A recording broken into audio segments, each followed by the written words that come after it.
สวัสดีค่ะพ่อแม่พี่น้องสวัสดีFCทุกท่านเนาะค่ะกลับมาพบมาพอกับเจตาพารวยคือเก่าค่ะในทางช่อง YouTube คลิปนี้เจตาก็จะว่างแนวทางของลาวพัฒนาค่ะลาวออกมื้อนี้เด้อค่ะพี่น้องเป็นวันศุกร์วันที่6เนาะค่ะ20:30อย่าพลาดการรับชมค่ะพี่น้องคลิปนี้มีซีเสียนดังค่ะลุงส่งซองสุวรรณไทยมักหวยแต้วน้อยค่ะสีเสียนดังFC ผู้ใดอยู่ในใจเตรียมมาเบิ่งมาชมเตรียมมาแคปหน้าจอไว้เนาะค่ะพี่น้อง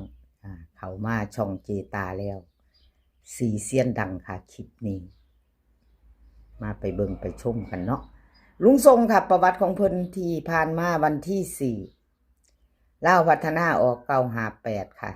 3ตัวบน29ล่างของเพิ่นก็หลุดไปเนาะค่ะพี่น้องของลุงทรงหลุดเนาะวิ่งหลุด2ตัวไม่มาไม่เดินไม่เป็นไรค่ะเป็นเพียงแนวทางกับธรรมดาเนาะค่ะพี่น้องมีเขามีหลุดวันที่2เพิ่นเข้าไปทั้ง2ตัวอยู่เด้อค่ะเข้าไปอยู่9กับ2งวดติด2ตัวหลุดไปลุงทรงเจตาให้เบิ่งแล้วชัดเจนเนาะค่ะพี่น้องให้เบิ่งแบบชัดเจนให้ความมั่นใจของ FC เบิ่งไปน้ำกันบ่มีกักค่ะหลุดคือหลุดเขาคือเขาบ่ถึกตอนออกบ่หลุดตอนออกเนาะพี่น้อง เอามาให้เบิ่งเต็มจัดไปมาไปต่อกับลุงทรงค่ะลุงทรงวันที่6เนาะวันที่6 FC ลุงทรงสายวิ่งสายลูด2กับ9ค่ะบนกับล่างทั้งบนทั้งล่าง2กับ9เนาะค่ะ2ตัวเขา6หาง20 32 72 09 39 79ค่ะ3ตัว3หาง132 139 109ตัวกันเพิ่นเด้อค่ะพี่น้อง62อย่าลืมตัวกันของลุงทรงค่ะมีมาแล้วกัน62ตัวกันเพิ่นก็ออกไปมีมาแล้วเนาะค่ะจับตามองแคปหน้าจอไว้ค่ะไปจะไปต่อกับลุงทรงมื้อแลง20:30กราบขอบบุญขอบคุณลุงทรงหลายๆค่ะที่ให้แนวทางมาวางทางช่องเนาะกราบขอบพระคุณเป็นอย่างสูงเด้อค่ะสำหรับแนวทางเนาะไม่มีแนวทางก็ไม่มีช่องค่ะพี่น้องแล้วก็ FC พร้อมเนาะ FC ผู้เข้ามารับชมรับฟังให้กำลังแรงใจไปน้ำกันค่ะน้ำพึ่งเรือเสือพึ่งป่าเนาะพี่น้องให้กำลังแรงใจกันไปเอาแคปหน้าจอเขาลุงทรงแล้วไปต่อค่ะไปต่อเป็นของใครซองสุวรรณค่ะซองสุวรรณวันที่4ที่ผ่านมาเพิ่นก็เดินอยู่เด้อค่ะวิ่งรูด2ตัวมา1ตัวค่ะวันที่4แล้วพัฒนาออก958ค่ะ3ตัวบน2ตัวล่าง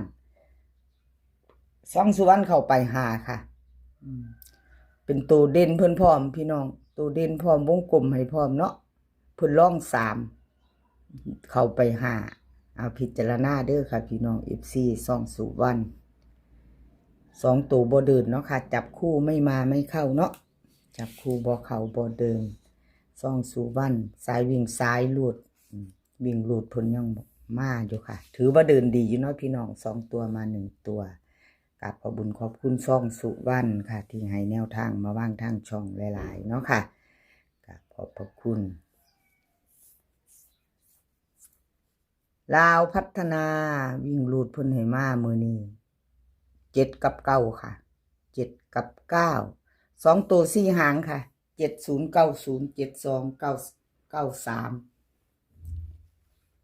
เบิ้ล77กับ99 3ตัว3หางค่ะ790 793 779ค่ะวิ่งลูดเพิ่นล่อง7เด่น9เด้อค่ะ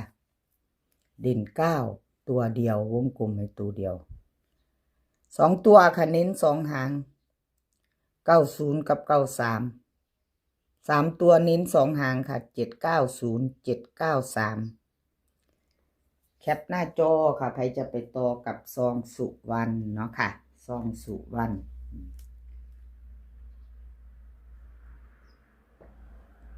คปไว้รุ่นมือแรงค่ะพี่น้องรุ่นมือแรงชอบก็จัดขัดก็ผ่านเนาะไปต่อค่ะไปต่อกับไทยมักหวยค่ะพี่น้องไทยมักหวยไทยมักหวยวันที่4ประวัติของเพิ่นวันที่4ลาวพัฒนาออกค่ะ9583ตัวบนเนาะ29ล่างวิ่งลูดของไทยมักหวยก็ลูดไปเด้อค่ะ2ตัวบ่เข้าบ่มาบ่เดินเนาะกับขอโทษขออภัยFC ผู้เพิ่นเข้ามารับชมรับฟังเนาะค่ะเข้ามาเป็นกำลังแรงใจในช่องของเจตา2 งวดค่ะ2ตัวเพิ่นหลุดไปแต่วิ่งหลุด2 งวดเขามางวดหนึ่งเนาะค่ะ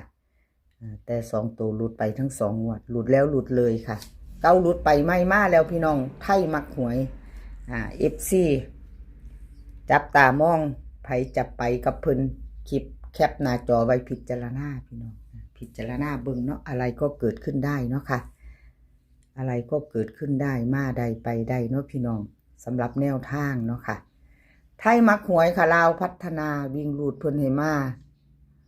1กับ6ค่ะ2ตัว4หาง16 17 63 64ค่ะเบิ้ล11กับ66 3ตัว3หางค่ะ163 164 161ค่ะวิ่งลูดเพิ่นเด่นทอกันเด้อค่ะทั้ง1กับ6วงกลมให้เท่ากันสายวิ่งสายลูดวงกลมให้เท่ากันค่ะเน้น2ตัว2หาง17กับ94ค่ะเน้น3ตัวหางเดียว164แคปหน้าจอค่ะใครจะไปต่อกับไทยมักหวยใครจะไปต่อกับเพิ่นก็แคปหน้าจอไว้เนาะค่ะไทยมักหวย2 งวดรูดงวดหนึ่งวิ่งรูดเพิ่นเนาะค่ะพี่น้องคือประวัติเจตายเบิ่งนั่นแหละไม่มีกักหลุดแล้วหลุดเลยต่อไปค่ะแต้วน้อยค่ะแต้วน้อย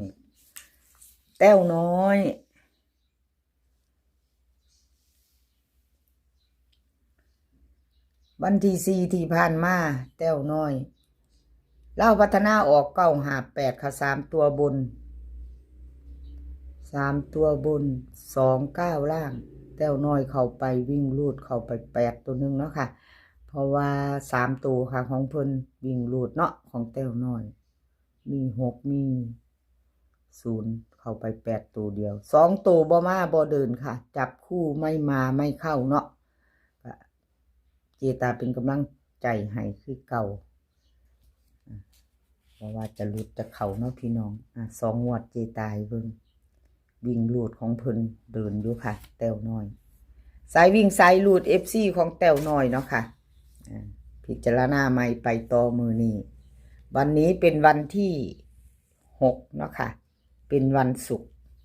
ใครจะต่อกับเพิ่นก็มาแคปหน้าจอไว้มาลุ้นกันต่อไปไหมกับแต้วน้อยเนาะค่ะ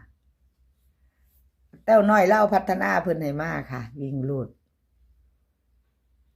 0กับ6กับ2แต้วน้อยค่ะมาต่อค่ะมาต่อแต้วน้อยเนาะ0602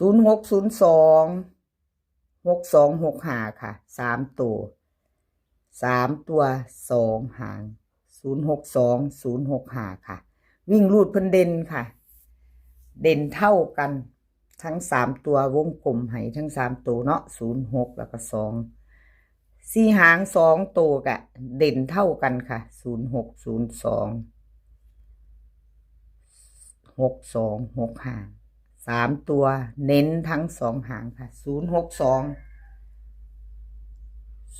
065ค่ะแต้วน้อยค่ะพี่น้องมื้อนี้ใครจะตามต่อแต้วน้อยแคปหน้าจอไว้เด้อค่ะ